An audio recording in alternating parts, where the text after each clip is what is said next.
એક જંગલમાં એક સસલું રહેતું હતું.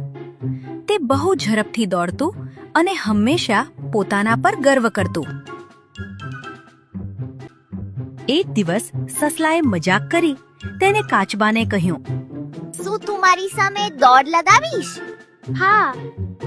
કાચબાને તો ખબર જ હતી કે હું હારી જઈશ, તો પણ તેને હા પાડી. દોડ શરૂ થઈ. સસલું ઝડપથી આગળ નીકળી ગયું.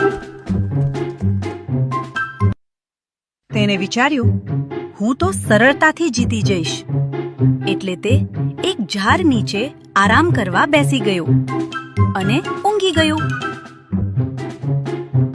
કાચબો ધીમે ધીમે ચાલતો રહ્યો.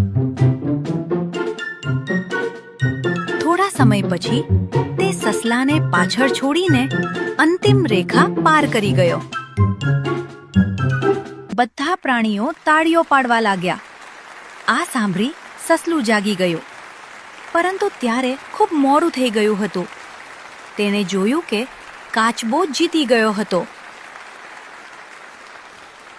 આ વાર્તા પરથી આપણને શીખ મળે છે કે આત્મવિશ્વાસ રાખવો સારું છે, પરંતુ અહંકાર ક્યારેય નહીં.